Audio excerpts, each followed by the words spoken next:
আজকের বিষয় 2018 সালে মির্জা ফখরুলের বলা একটা কথা নিয়ে। কথাটা গুরুত্বপূর্ণ, সেজন্য এতদিন পরে টাইনে আনতেছি। উনি বলছিলেন বিএনপি শরিয়া আইনে বিশ্বাস করে না। আমি এটা আগে দেখি নাই, দেখে কিছুক্ষণ থমাইরা বসে থাকলাম। আমি এই প্রচারটা করতে চাই নাই, কারণ আমি মুসলমান না। আবার মোদির ফুয়ারা এসে বলতে থাকবে, শালা মালবান, তুই কেন এই বিষয় নিয়ে কথা কইস? তুই বাংলাদেশের মুসলমানদের মনকে বিষাক্ত করে দিতেছিস, তুই দেশকে অশান্ত বানায় রেখা ইন্ডিয়া লাভ করে দিতেছিস, তুই শালা রয় রেজেন। কিন্তু বাধ্য এক করতে হইল, কারণ বাংলাদেশের মানুষ এক মহাবিপদের সামনে পড়ছে। এই সমস্ত ভীরু কাপুরুষ ইন্ডিয়ার পশ্চিমের সামনে নত জানু রাজনৈতিক নেতা এবং দলের নেতাদের কারণে। মির্জা ফখরুল যে বিয়া করেছিলেন সেটা শরিয়া আইনে না। কাজী অফিসে যে বিয়া হয় সেটা শরিয়া নিকার শর্ত পূরণ করে এবং একই সাথে রাষ্ট্রীয় আইনের স্বীকৃতি দেয়। অর্থাৎ কাজী অফিসের নিকা আসলে শরিয়া প্লাস সিভিল আইনের কম্বিনেশন। শরিয়া আইনে বিশ্বাস মুসলমানদের জন্য আবশ্যিক। একজন মুসলমান কোরআন এবং সুন্নাহ মানেন, মানেই তিনি স্বীকার করেন যে সেখান থেকে নির্গত আইনই তার জীবনের বিধান। অতএব শরিয়া আইন মানা মানে আল্লাহর পাঠানো আইনগত কাঠামোকে মানা। এটা কোনো বিকল্প বা ইচ্ছিক বিষয় না যে আমি বিশ্বাস করলাম বা বিশ্বাস করলাম না, বরং ইমানের অপরিহার্য অনুষঙ্গ একজন মুসলমানের জন্য। ইসলামের মতে শরিয়া আইন অস্বীকার মানে আল্লাহর সার্বভৌমত্ব অস্বীকার করা। এখন কেমনি মির্জা ফখরুল বলে যে বিএনপি শরিয়া আইনে বিশ্বাস করে না? এই যে এখন যে তারা বলে না যে মৌলবাদে তারা বিশ্বাস করে না, এটা ওই সময়ে দেওয়া সাক্ষাৎকারে আছে। মানে এটা এসে দিছিল ইন্ডিয়ান এক্সপ্রেসের সাথে, মানে ইন্ডিয়ান মিডিয়ার সাথে দেওয়া সাক্ষাৎকারে এই কথাগুলো বলছে। আপনি এই নিউজ দেখান যে কোনো ইসলামী আলেমকে, তিনি কইবেন মির্জা ফখরুল এইভাবে আল্লাহর আইনি কর্তৃত্বকে প্রত্যাখ্যান করছেন, কারণ এটা তাওহীদের মৌলনীতির পরিপন্থী। শরিয়া আইন মুসলিম উম্মার আইডেন্টিটি এবং ঐক্যের কেন্দ্র। বাংলাদেশে এলিটদের মধ্যে এমন একটা অবস্থা হয়েছে না যে ইসলামের নাম আসলে ভয় কুকড়ায় যায়, যেন মুসলমান হওয়াটা তার জন্য অপরাধ। পশ্চিমা রাষ্ট্র ব্যবস্থায় আইন হইল মানবীয় চুক্তির ফল, মানে সোশ্যাল কন্ট্রাক্ট। তাই সেটা পরিবর্তনশীল, ভগ্ন এবং বিভক্ত। কিন্তু মুসলমানদের একমাত্র নির্ভরযোগ্য আইন কাঠামো হইল শরিয়া আইন, যা কুরআন এবং সুন্নাহর সাথে সামঞ্জস্যপূর্ণ এবং উম্মাকে এক সূত্রে গাঁথে। তার মানে শরিয়া আইনকে অস্বীকার করা বা অবিশ্বাস করা মানে মুসলিম উম্মার ঐক্য, ইতিহাস, ন্যায় বিচার এবং বিশ্বাস কাঠামো সবকিছুতে আঘাত করা। দুনিয়াতে নানা আইনি ব্যবস্থা আছে যা এই বৈশ্বিক আইনি কাঠামো তৈরিতে সাহায্য করছে। যেমন ধরেন রোমান আইন, এখান থেকে আমাদের যে সিভিল ল এটা আসছে। কমন ল, এটা এই যে অ্যাংলো আমেরিকান ট্র্যাডিশন থেকে আসছে। ক্যানন ল, এটা খ্রিস্টান চার্চের আইন। এবং এই ক্যানন ল এরও ভূমিকা আছে বৈশ্বিক আইন কাঠামো তৈরি করার ক্ষেত্রে। প্রাচীন হিন্দু আইন, এটারও তো বৈশ্বিক আইন কাঠামো তৈরি করার ক্ষেত্রে ভূমিকা আছে। চীনা আইন, এটাও তো ভূমিকা আছে বৈশ্বিক আইন কাঠামো তৈরি করার ক্ষেত্রে। আন্তর্জাতিক আইন যেমন ইউএন হিউম্যান রাইটস বা জেনেভা কনভেনশন, এগুলো তো আইন। ইসলামী শরিয়া আইনও এমন একটা আইন যা সারা দুনিয়ার আধুনিক আইন কাঠামোর তৈরিতে অবদান রাখছে। কিভাবে? আসেন দেখি। রোমান ল এবং আধুনিক পশ্চিম আইন শরিয়া আইন থেকে ধার করেছে। ধার বলবো না, চুরি করেছে। আসলে পরের জিনিস না কইয়া নিলে তো সেটা চুরি বলা হয়। অবশ্য অনেক জায়গায় তারা প্রত্যাখ্যান করছে, আমরা সেই বিষয়ে আসবো, সেগুলো বিস্তারিত আলাপ করব। কি কি গ্রহণ করছে আসেন সেটা দেখি।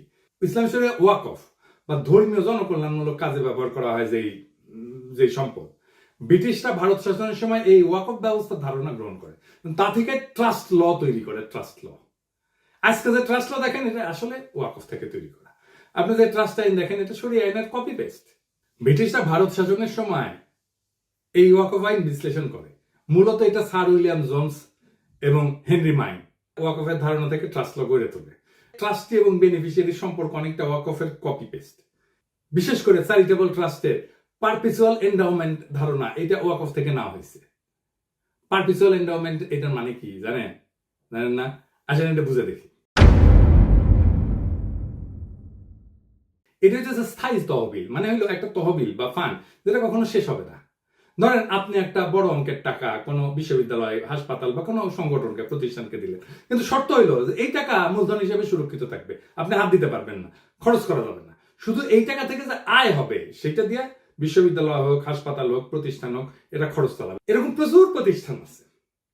এইভাবে মূলধন কখনো শেষ হয় না, শুধু আয়ের অংশ ব্যবহার করা হয়। ফলে ওই প্রতিষ্ঠান চিরকাল, এটাকে পারপিচুয়ালি বলা হচ্ছে, চিরকাল এই তহবিল থেকে উপকৃত হতে পারে। এটা এক ধরনের চিরস্থায়ী সম্পদ যা দিয়ে কোনো প্রতিষ্ঠান প্রজন্মের পর প্রজন্ম ধরে লাভবান হয়। বাংলাদেশের সরকারের সাইজ তহবিল দিয়ে প্রতিষ্ঠান চালায় কিন্তু, যেমন বিআইডিএস। তো মির্জা ফখরুল কি ওই টাকা ফেরত চাইবেন যে এই টাকা তো ফেরত দাও? এটা তো শরিয়া আইনের মতো একটা ব্যবস্থা থেকে আসছে এই ফান্ড। তারপরে ধরেন শরিয়া আইনের কর্জে হাসানা, এটা তো সরাসরি শরিয়া আইন, ইসলামী ফিকা থেকে উদ্ভূত। কোরআনে কর্জে হাসানার কথা আসছে সূরা আল বাকারায়। শুধু তাই না, সূরা আল হাদিদেও আসছে। এর অর্থ হইল আল্লাহকে উত্তম ঋণ দেওয়া, মানে কারো উপকারে সুদমুক্ত ঋণ দেওয়া, যা পরে ফেরত নেওয়া হবে কিন্তু কোনো সুদ বা মুনাফা নেওয়া যাবে না। ইসলামে এটা একটা সাদকা জারিয়া বা অবিরাম সওয়াবের কাজ হিসেবে ধরা হয়। আধুনিক পশ্চিম আইনে কিন্তু এটা গ্রহণ করছে, যেমন micro finance, zero interest loan. এমনকি কিছু খ্রিস্টান চার্চ, ইহুদি কমিউনিটি, নন প্রফিট প্রতিষ্ঠান interest free community loan fund চালায়। আপনি জিরো ইন্টারেস্ট লোন বলতে পারবেন, কিন্তু যেই আইডিয়া থেকে এই জিরো ইন্টারেস্ট লোন আসলো সেই শরিয়া আইনের কথা বললে স্যাট করে উঠবেন। শরিয়াতে আমানা বা বিশ্বাস ভিত্তিক সম্পদ রক্ষা একটা বড় দায়িত্ব। এটা একটা খুবই মৌলিক কনসেপ্ট শরিয়া আইনের। মানে এই বিশ্বাস, এইটা রক্ষা করাটা এটা দায়িত্ব, কিন্তু এটা অপরাধ না। কিন্তু রক্ষা না করলে, লঙ্ঘন করলে ক্ষতিপূরণ দিতে হয়। এটা ক্রিমিনাল অফেন্স না, ক্ষতিপূরণ দিতে হয়। পশ্চিমে এটা প্রতিফলন আছে ইকুইটি ল বা ল অফ ট্রাস্টে। এই ল অফ ট্রাস্টের ধারণাটা এই বিশ্বাস ভিত্তিক দায়িত্ব থেকে উদ্ভূত। ট্রাস্টিদের উপরে আস্থা রক্ষার আইনি বাধ্যবাধকতা প্রতিষ্ঠিত হয়। এটা আসছে শরিয়া থেকে, এবং এটা ভাঙলে তাকে ক্ষতিপূরণ দিতে হবে। তারপরে ধরেন মিরাস আইন, যেটাকে স্ট্রাকচার ইনহেরিটেন্স বলা হয়, যেটা নিয়ে সেকুলারদের প্রচুর চুলকানি।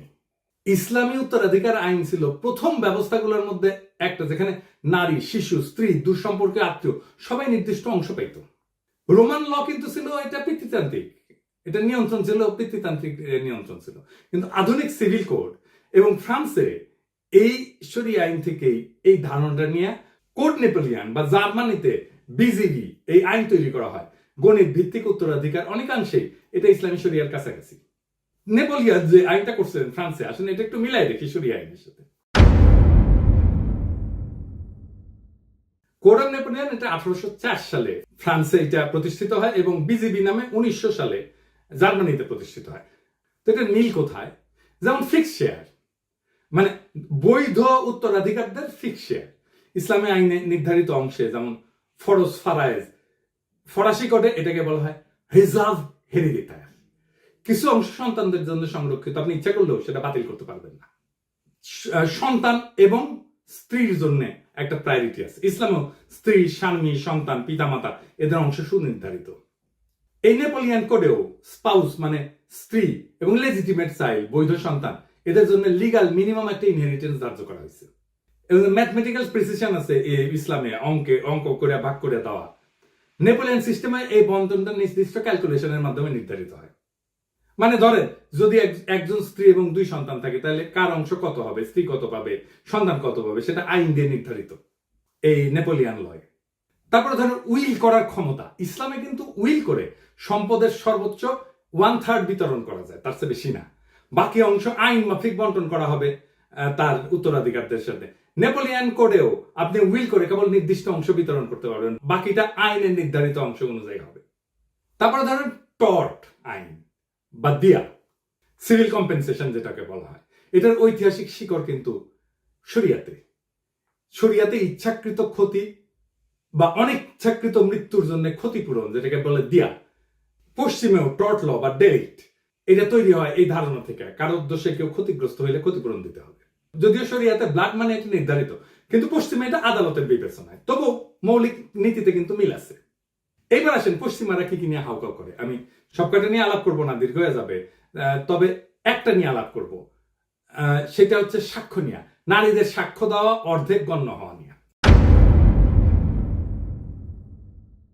পশ্চিমারা শরিয়া আইন অনুসারে নারীর সাক্ষ্য অর্ধেক গণ্য হয়, এটাকে গ্রহণ করে না। শরিয়ায় নির্দিষ্ট ক্ষেত্রে, সব ক্ষেত্রে না কিন্তু নির্দিষ্ট ক্ষেত্রে, যেমন আর্থিক লেনদেনের ক্ষেত্রে নারীর সাক্ষ্য পুরুষের অর্ধেক, এটা সত্য। পশ্চিম আইন নারী পুরুষের সাক্ষ্যকে সমান মর্যাদা দেয়, সেজন্য ওরা বলে এই শরিয়া আইন এটা জেন্ডার নিউট্রাল না, নারীকে ক্ষমতাকে খর্ব করা হয়েছে এবং নারীকে অসম্মান করা হয়েছে। ইসলামী শরিয়াতে নির্দিষ্ট কিছু ক্ষেত্রে নারীর সাক্ষ্য পুরুষের তুলনায় অর্ধেক, এটা বিধান আছে, বিশেষ করে আর্থিক লেনদেন সংক্রান্ত বিষয়। এটার আবার কতগুলো কারণ আছে। একটা হইতেছে সাংঘর্ষিক পরিবেশে নারীর ঝুঁকি কমানো, প্রোটেক্টিভ লজিক। এটা মানে ইসলামী সমাজে নারীদের দায়িত্ব কিন্তু মূলত পরিবার কেন্দ্রিক। বিচারালয় বা আদালতে উপস্থিত হওয়া ছিল এক ধরনের সামাজিক অস্বস্তির বিষয়, এখনো তাই, এমনকি পশ্চিমা সমাজও তাই। তাই আর্থিক বা অপরাধমূলক মামলায় নারীদের বাধ্যতামূলক সাক্ষী না বানায় সহযোগী সাক্ষী হিসেবে রাখা হয়েছে। এটা কিন্তু সুরক্ষামূলক শর্ত, এটা কিন্তু অবমাননা না, দমনমূলক না। মনস্তাত্ত্বিক এবং আবেগজনিত পার্থক্য আছে। অনেকে বলেন, যেমন ধরেন সাধারণত নারীরা বেশি সংবেদনশীল হয়, আবেগপ্রবণ হয়, তাই কোনো চাপে বা ভুল ব্যাখ্যার ঝুঁকি থেকে দ্বিতীয় নারী সাক্ষী রাখার মাধ্যমে স্মরণ করে দেওয়ার একটা পদ্ধতি নির্ধারিত হয়েছে। এবং আমরা দেখবো যে আধুনিক পশ্চিমা আইনেও এটাকে অনুসরণ করা হয়েছে। আমরা একদম এটা মিলাই দেব। তো এইটা কিন্তু নারীকে অযোগ্য বলা না, বরং মানসিক এবং সামাজিক প্রেক্ষাপট বিবেচনায় ন্যায্যতা নিশ্চিত করার চেষ্টা। আর নারীর সাক্ষ্য তো সব ক্ষেত্রে অর্থিক না।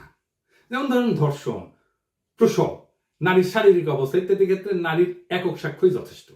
সুদ, চুরি, হত্যা এই সমস্ত অপরাধে সাক্ষ্য হয় গ্রহণযোগ্যভাবে, নিরপেক্ষভাবে।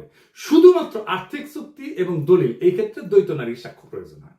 আরো কারণ আছে, যেমন নারীকে সাক্ষ্যদানে বাধ্য না করা, এটা হচ্ছে বার্ডেন রিডাকশন। এটার অর্থ কি? ধরেন ইসলামে সাক্ষ্যদানের দায়িত্বকে এক ধরনের সামাজিক এবং নৈতিক বোঝা হিসেবে দেখে। নারীকে এই দায় থেকে পুরোপুরি অব্যাহতি না দিয়া সহযোগী করে রাখার মাধ্যমে তার উপরে চাপ কমানো হয়েছে। ইসলামে কিন্তু সাক্ষ্য মানে শুধু বলা না, ইসলামের সাক্ষ্য হচ্ছে একটা কসম এবং দায়বদ্ধতা, শাহাদা। ভুল সাক্ষ্য দিলে গুনাহ হয়, শাস্তিযোগ্য এটা। অর্থাৎ নারীর উপরে কম দায় চাপায় তাকে আইনি ভুলের ঝুঁকি থেকেও সুরক্ষা দেওয়া হয়েছে। এটা এক ধরনের রহমতমূলক বিধান। এটাকে লিঙ্গ বৈষম্য বলবেন? নারী সর্বক্ষেত্রে তো অর্ধেক না, ক্ষেত্রে ক্ষেত্রে নারী একক সাক্ষী হইতে পারে। এটা নারীর অযোগ্যতা প্রমাণ করে না, নারীর জন্য আলাদা সামাজিক ভূমিকা এবং দায় বিবেচনা কইরা এটা নির্ধারিত করা হয়। এটা আধুনিক মানবাধিকার পরিপন্থীও না, বরং ইসলামে কিন্তু সমতা না, ইসলামে বলা হয় জাস্টিস, ন্যায় বিচার, ইনসাফ। তাই সবাইকে সমান বলা না, উপযুক্ত দায়িত্ব দেওয়াটাই উদ্দেশ্য।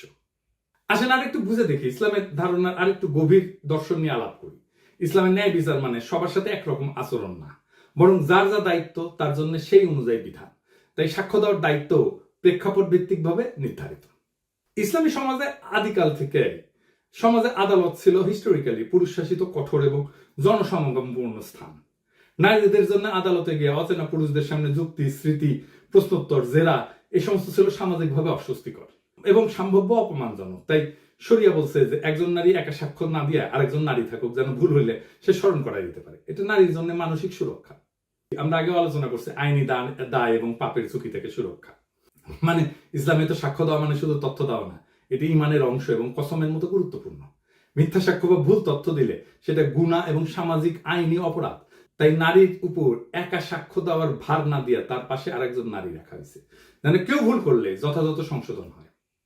এমনকি গবেষণাও দেখা গেছে যে নারীরা সাধারণত ব্যক্তিগত স্থিতিতে ভালো হইলেও নির্ভুল সংখ্যাগত তথ্য বা দীর্ঘমেয়াদী ডিটেল বিষয়ে ভুল করার সম্ভাবনা পুরুষের চেয়ে বেশি, বিশেষ করে পূর্ব আধুনিক সমাজে। তাই জটিল আর্থিক বিষয় বা দলিলের ক্ষেত্রে এক নারীর ভুল হইলে আরেকজন তাকে রিমাইন্ড করতে পারে। এটা মানবিক এবং প্রামাণ্যমূল্য সুরক্ষা। তারপরে সামাজিক সম্মান রক্ষা। একজন নারীকে আদালতে একা পাঠায় পুরুষদের মাঝে দৃষ্টির কেন্দ্রে দাঁড় করানো, সমাজে তার ইজ্জত, পর্দা, সম্মান ক্ষুণ্ণ হইতে পারত। তাই শরিয়া বলছে যে তিনি একা না যান, পাশে আরেক নারী থাকুক। এটা সামাজিক এবং সাংস্কৃতিক সুরক্ষা নিশ্চিত করবে। আবার দেখেন পুরুষরাও কিন্তু শরিয়া আইন অনুযায়ী একা সাক্ষ্য দিতে পারেন না কিছু কিছু ক্ষেত্রে, যেমন ব্যভিচার। এর জন্য 4 জন দরকার সাক্ষ্য পুরুষের।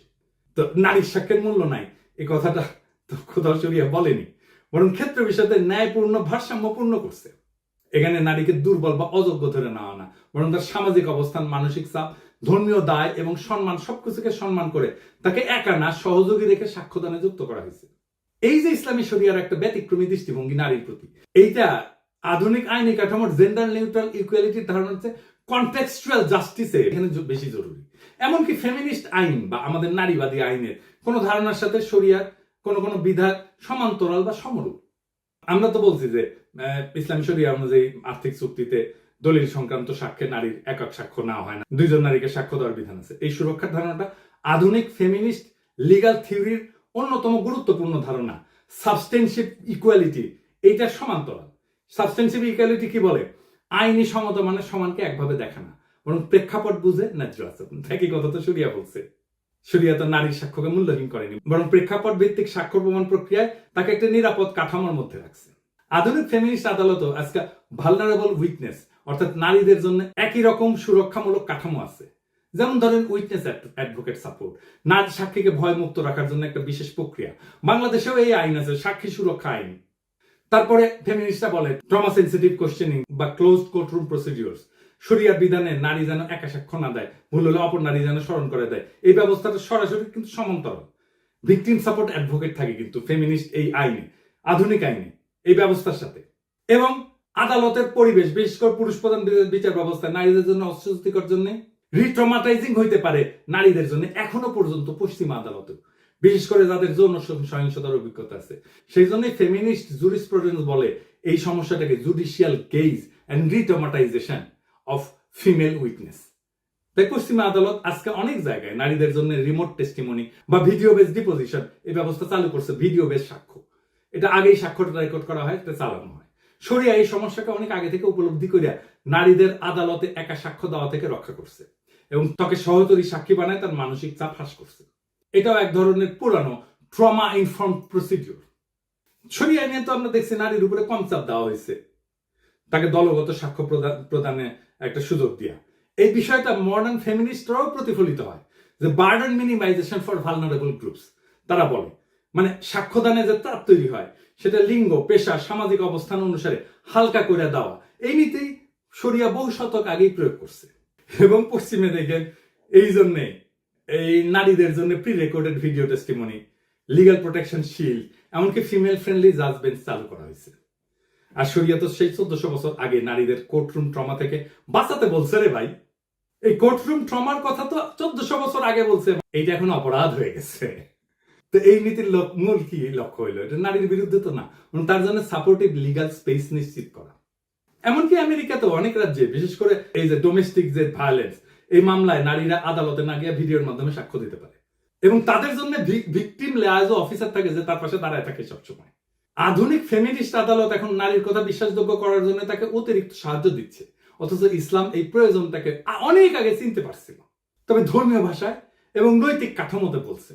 তাই ইসলামের শরিয়ায় নারীর স্বাক্ষর বিধান এটা জেন্ডার বিভাজন নাকি আধুনিক ফেমিনিস্ট লিগাল রিফর্মে যে সমস্ত gender sensitive trauma award equity based আইনি কাঠামো ব্যবস্থা তৈরি করছে সেটার মতোই সেটা অনেক আগে সেই রাস্তায় হাঁটছে, কেবল তার ভাষা এবং দৃষ্টিভঙ্গি ছিল ধর্মীয়। এইটাই শরিয়ার প্রেক্ষাপট ভিত্তিক ন্যায়ের শক্তি। আর উল্টা বুঝলি রাম, যার জন্য অ্যাপ্রিসিয়েশন পাওয়া দরকার ছিল সেটা দিয়া আপনারে ইন্ডিয়া বাড়ি যাবে। আর আপনি মুখ বুঝে শোনেন, মির্জা ফখরুল যদি শরিয়া নিয়ে ডিটেলস গুলো জানতেন তাহলে তো বেকুবের মতো উত্তর দিতেন না। উনি কি বলতে পারতেন না নন মুসলিম দেশগুলোর তালিকা যেখানে শরিয়া আইন আংশিকভাবে চালু আছে, যেমন ইথিওপিয়া, এটা তো খ্রিস্টান সংখ্যাগরিষ্ঠ দেশ, মুসলিমদের জন্য পারিবারিক আইন এবং উত্তরাধিকার শরিয়া আইন মোতাবেক চলে। এমনকি ইসরায়েলে, এটা তো ইহুদি সংখ্যাগরিষ্ঠ, মুসলিম নাগরিকের পারিবারিক এবং ব্যক্তিগত আইনে শরিয়া আদালত চলে ইসরায়েলে, এটা সরকার অনুমোদিত। এমনকি ভারতে এটা মুসলিম পার্সোনাল ল আছে না, বিয়া, তালাক, মোহর, মিরাজ, এই সমস্ত এটা আইনে স্বীকৃত। সিঙ্গাপুরে, এই যে সিঙ্গাপুরে, এটা তো বৌদ্ধ খ্রিস্টান সংখ্যাগরিষ্ঠ, এখানে শরিয়া কোর্ট আছে মুসলিমদের পারিবারিক বিষয় বিচার করার জন্য। কেনিয়া, এটা খ্রিস্টান সংখ্যাগরিষ্ঠ দেশ, এখানে খাদি কোর্স আছে মুসলিম পারিবারিক উত্তরাধিকার আইন নিয়ে রায় দেয়। ফিলিপাইনে ক্যাথলিক সংখ্যাগরিষ্ঠ দেশ, এটা মুসলিম স্বশাসিত অঞ্চলে শরিয়া আদালত কার্যকর আছে। এমনকি ইউকেতে, যুক্তরাজ্যে, এটা তো খ্রিস্টান সংখ্যাগরিষ্ঠ দেশ, এখানে শরিয়া কাউন্সিল আছে, ইসলামিক ট্রাইব্যুনাল আছে, এটা ঐচ্ছিক পারিবারিক সালিশ হিসেবে এটা ইউজ করতে পারে, ব্যবহার করতে পারে। অস্ট্রেলিয়া, এটা তো খ্রিস্টান সংখ্যাগরিষ্ঠ দেশ, এটা মুসলিম কমিউনিটির মধ্যে শরিয়া ভিত্তিক মধ্যস্থতা, এটা নন বাইন্ডিং, এটা চালু আছে। সেদিন দেখলাম এই যে গণ অধিকার পরিষদের রাশেদ বলছে আমাকে নিয়ে যে আপনি অনেক ইসলামিক মূল্যবোধের বক্তব্য প্রচার করেন, সে আপনি কেন আজও ইসলাম ধর্ম গ্রহণ করেননি? আমি বলি কি রাশেদ, হুদাই আমার পিছনে লাগতে এসে না, নিজের মূর্খতা প্রকাশ করিল না। দুনিয়াতে অমুসলিম ইসলামিক স্কলার নাই, তারা ইসলাম নিয়ে কথা বলে না, লেখালেখি করে না, গবেষণা করে না। এই যে ইগনাস গোলসিয়ার নাম শুনিস জীবনে? শোনো নাই, উনি হাঙ্গেরির লোক ছিলেন, আধুনিক ইসলামিক স্টাডিজের অন্যতম প্রতিষ্ঠাতা। হাদিস নিয়ে যত মৌলিক গভীর গবেষণা হয়েছে এই ভদ্রলোক করেছে। জোসেফ শাক্টের নাম শুনিস কোনোদিন? ইসলাম শিক্ষা এবং শরিয়া আইন বিষয়ে গুরুত্বপূর্ণ গ্রাউন্ড ব্রেকিং গবেষণা করছে। আধুনিক যুগে মন্টেগমেরি ওয়াট নাম শুনিস? নবী করিম পিস বি আপন হিম ওনার জীবন এবং ইসলামের প্রারম্ভিক ইতিহাস নিয়ে যে বিখ্যাত কাজটা সেটা ওনার করা। মুসলমান না হইলে ইসলাম নিয়ে কথা বলা যাবে না, কোন নিষেধ আছে নাকি ইসলামে? তো তুমি তো মুসলমান, মির্জা ফখরুল মুসলমান, অন্তত নামে মুসলমান, তো পারো না কেন এমন একটা ব্যাখ্যা দিতে এতদিনেও সরিয়া নিয়া? পারো না জন্যই তো আমারে কইতে হয়, শুধু পারো না তা না, ওরা যা চায় ইন্ডিয়া যা চায় সেটা কইয়া আসো। রাজনৈতিক দল করছো, দূতাবাসের তো দাওয়াত টাওয়াত দাও, তো সবাই ডাকো একদিন দেখি হোটেলে, গণ অধিকার পরিষদের তরফ থেকে, খরচ আমি দিমু, বলো আমরা সরিয়া নিয়া গণ অধিকার পরিষদের অবস্থান ব্যাখ্যা করব, তারপরে সেটা ভিডিও করো, তুমি নিজে করো, দেখি কেমন পারো। আমি কেন মুসলমান হই না তার আগে দেখাও তুমি কোন মাপের মুসলমান হইতে পারছো। এটা একটা মুসলমান প্রধান দেশের রাজনৈতিক দলের নেতা হিসেবে তুমি কতটা যোগ্য সেটা প্রমাণ দাও আগে। তোমার মুসলমানদের ধর্মীয় আত্মপরিচয় রক্ষার, সাংস্কৃতিক পরিচয় রক্ষার পর্যাপ্ত ইসলামী জ্ঞান আছে কিনা তার পরীক্ষা দাও আগে দেখি। আমি তো চুপ হয়ে যাইতেই পারি যে কোনো সময়, কিন্তু দেখি তোমার হ্যাডম কেমন, তোমাদের হ্যাডম কেমন, দেখতেছি তো হ্যাডম। বাংলাদেশে 82% মানুষ সরিয়ে আইন চায়, জানো এটা? এটা 2015 সালের কথা। কেন চায়? তারা মুসলমান তাই চায় না, তারা এই জন্য চায় যে সমাজে ইনসাফ লাগে, তাছাড়া রাষ্ট্র চলে না, রাষ্ট্র টিকে না। তোমরা তো তোমাদের বালসালের আদালত, আইন, রাষ্ট্র এটা প্রতিষ্ঠা করতে পারো নাই, ইনসাফ প্রতিষ্ঠা করতে পারো নাই সমাজে, তাই মানুষ খোদার দরবারে ফরিয়াদ জানায়। একজন মুসলমান যখন বলে আমি শরিয়া আইনে বিশ্বাস করি না, সে তো আসলে শুধু একটা আইন, একটা ঐতিহ্য, একটা বিশ্বাস, একটা সভ্যতা এবং একটা আত্মপরিচয়কে অস্বীকার করে। এই অস্বীকার শুধু ব্যক্তিগত মত না, বরং তা মুসলিম উম্মার অন্তর্নিহিত ঐক্যের ভিত কাঁপায় দেয়। মির্জা ফখরুল হয়তো ইন্ডিয়ার সাথে কৌশল করতে চাইছে, হয়তো তিনি ভাবছেন ভারত বা পশ্চিমের মনোভাব তুষ্ট করলে রাজনীতির সুবিধা পাওয়া যাবে, কিন্তু তিনি ভুলে গেছে নিজের ভিত্তি কাটলে কৌশল কিছু করতে পারে না, থাকে শুধু পতনের গর্ত। আজকে বাংলাদেশের কেউ শরিয়ার নাম নিলে তাকে মৌলবাদী বলা হয়, পশ্চাৎপদ বলা হয়, কিংবা লিবারেল দুনিয়ার শত্রু বলা হয়। অথচ আন্তর্জাতিক আদালত থেকে শুরু করে আধুনিক ফেমিনিস্ট আইনের ভিত পর্যন্ত বহু প্রভাব আজ ইসলামী শরিয়ার চিন্তা থেকে আসছে। কাজেই প্রশ্ন একটাই, আপনি শরিয়ার শত্রু নাকি অজ্ঞ? আপনি আত্মপরিচয়ের পক্ষে নাকি রাজনৈতিক গোলামীর খাঁচায় বন্দী? আপনি কাদের প্রতিনিধি, আপনার ধর্মীয় সংস্কৃতির নাকি আপনার প্রতিপক্ষের? শরিয়া মানে কেবল শাস্তি না কিন্তু, বরং তা একটা অন্তর্নিহিত ন্যায়ের ভাষা। আর এই ভাষা অস্বীকার করা মানে কেবল ধর্ম না, নিজেকে, নিজের সংস্কৃতিকে সেটাকে অস্বীকার করা। যার ধর্ম তুমি ধারণ করো তার বিধানকে অপমান কইরা তুমি কাকে সন্তুষ্ট করবা, আর কাদের কাছে নিজেকে বিকায় দিতেছো? এই প্রশ্ন ফুরাবে না যতদিন পর্যন্ত একজন নেতা দাঁড়ায় বলবে আমরা শরিয়াতে বিশ্বাস করি না। বাংলাদেশকে তার সংস্কৃতি, তার ধর্মের উপরেই দাঁড়াইতে হবে, সেটাই বাংলাদেশের নিয়তি, এবং সেইটাই বাংলাদেশের স্বাধীনতা, সার্বভৌমত্ব, আঞ্চলিক অখণ্ডতা এবং মানব সত্তার মর্যাদা রক্ষা করবে। ইনকিলাব জিন্দাবাদ।